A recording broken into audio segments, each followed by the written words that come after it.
جتنے بھی مذاہب ہیں ان کو باقی لوگوں نے، دیگر سکالرز نے، وہ لوگ جو مذہب کو بطور علم دیکھنے والے ہیں، انہوں نے کچھ بڑی تقسیمیں کی ہیں، کلاسیفیکیشنز کی ہیں۔ اب ہم صرف اسلام کی میں ظاہر بات نہیں کر رہا ہوں، اوورآل جتنے بھی مذاہب ہیں کہ آرین ریلیجنز ہیں، آریائی مذاہب، سامی مذاہب ہیں، سیمیٹک ریلیجنز جسے ہم کہتے ہیں، شامن مذاہب ہیں، اسی طرح آریائی مذاہب ہیں، بالکل اس طرح کے مذاہب ہیں، اور انہیں یہ بڑی ان کی کلاسیفیکیشن کی گئی ہے۔ ان مذاہب کے یہ جو کلاسیفیکیشن ہے، جو نام دیے گئے ہیں، یہ بھی کسی خاص مٹی سے اٹھنے والی تہذیب کے پس منظر میں ہے۔ ان میں کہیں پر بھی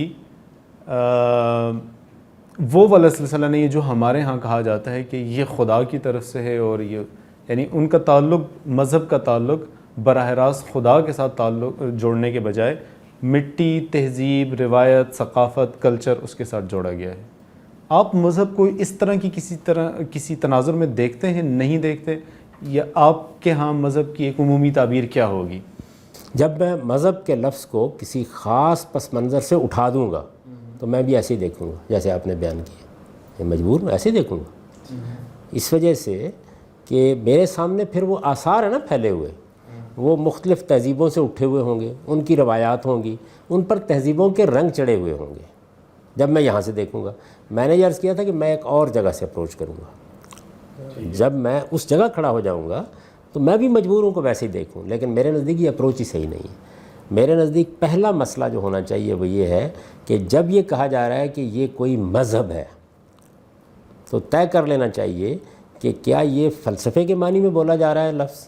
کیونکہ فلسفے کے معنی میں بھی ایک لمبے عرصے تک مذہب بولا جاتا رہا ہے، یعنی اس کا مطلب اصل میں یہ ہے کہ ما بعد طبیعیات کے بارے میں انسانی فکر یا انسانی حدث یا انسانی مراقبے کے نتائج، اس پر بھی لفظ مذہبی کا اطلاق ہوتا رہا ہے۔ اگر وہ اطلاق کیا جائے گا، انسان نے فکر کیا، انسان نے غور کیا، انسان کو نروان مل گیا، انسان کے اوپر کوئی حقیقت منکشف ہو گئی، اگر ایسے بات کی جائے گی تو میں اس کو اور طرح سے دیکھوں گا۔ جب یہ کہا جائے گا کہ یہ آسمانی چیز ہے، میرے نزدیک مسئلہ ہی وہاں سے پیدا ہوتا ہے،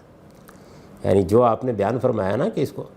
اگر آسمانی کا لفظ آپ پیچھے سے نکال دیں، میرے لیے فلسفہ ہے، میرے لیے فکر ہے، یعنی میرے لیے وہ پھر کوئی تردد ہی پیدا نہیں کرتا۔ وہ جب ٹرانسمٹ ہوگا تاریخ میں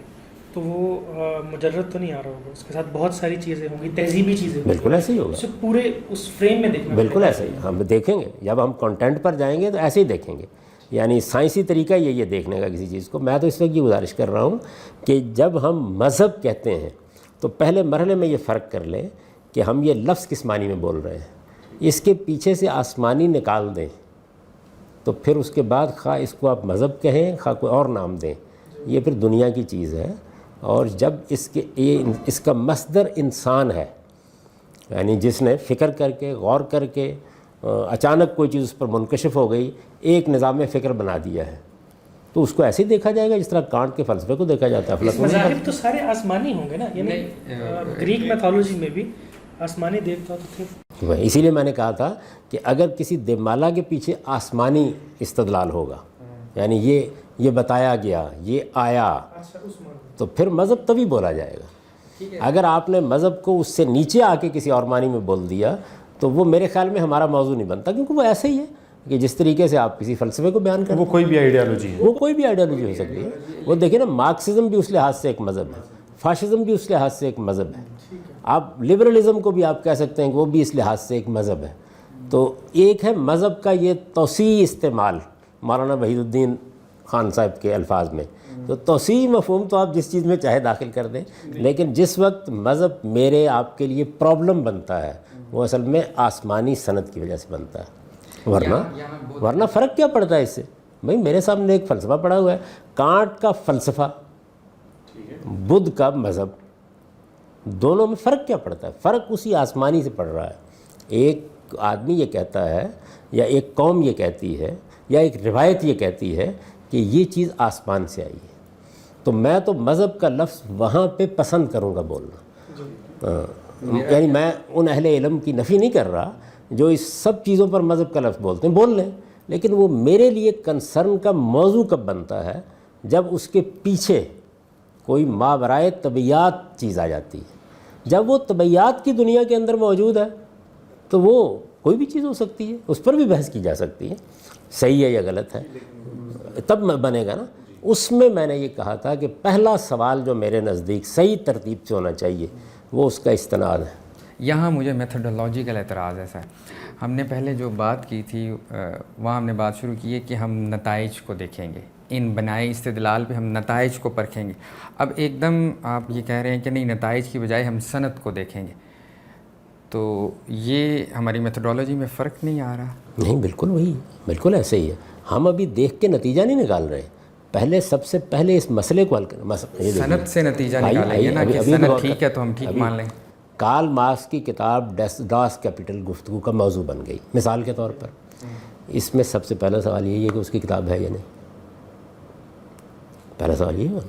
اقبال کا جاوید نامہ موضوع بن گیا، فردوسی کا شاہ نامہ موضوع بن گیا، کانٹینٹ تو اس کے بعد ہوگا کتاب بھی اس کی ہے یا نہیں ہے۔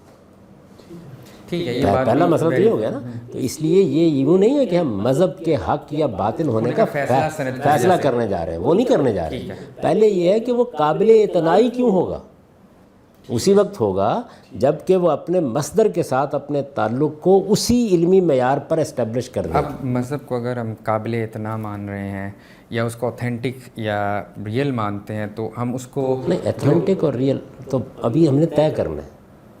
ابھی نہیں مان رہے۔ ٹھیک ہے، اس کی ڈسٹنکشن ہم کیسے پیدا کریں گے دیومالا سے اور دوسرے مذاہب یا مذہبی تہذیبوں سے؟ ہم بالکل نہیں کریں گے، اس لیے کہ دیکھیے میں نے کیا کہا، میں نے کہا کہ آپ کو دو میں سے ایک بات کہنی ہے، یا آپ کہہ رہے ہیں کہ یہ ایک زمینی چیز ہے جیسے انسان افکار پیدا کرتا ہے، میں نے مثالیں دی اس کی، کمیونزم ہے، سوشلزم ہے، انہوں نے یہ دعویٰ نہیں کیا کہ یہ کوئی آسمان کی چیز ہمیں دی گئی ہے۔ کارل مارکس نے یہ نہیں کہا کہ میں رات کو لیٹا ہوا تھا اور مجھ پر یہ کتاب القاء کی گئی ہے۔ اس وجہ سے وہ مذہب اصطلاحی مفہوم میں نہیں بنتا، اگرچہ اس کو مذہب بھی کوئی آدمی کہنا چاہے کہہ لے۔ جس وقت یہ کہا جاتا ہے کہ یہ آسمانی ہے تو وہ ایک صوفی بھی جس وقت کہتا ہے تو اب مذہب بن گیا ہے۔ زیر بحث یہ نہیں کہ وہ صحیح ہے یا غلط ہے، یعنی ایک صوفی ہے، وہ اپنی گپاؤں سے نکلا، اس نے نکل کے آپ کو ایک بات بتانا شروع کر دیا، کہا یہ مجھ پر الہام ہوئی۔ آپ دیومالا کو رد کرتے ہیں اور مذہب کو ایکسیپٹ کرتے ہیں، اس کی وجہ کیا ہے؟ میں نے کسی چیز کو نہ اگر کوئی علمی طریقہ کیا ہے، یعنی پہلے علمی طریقے میں پہلے کیٹیگرائزیشن تو ٹھیک کر لیں نا، یعنی ہم کس چیز پہ گفتگو کرنے کے لیے جا رہے ہیں۔ جب ہم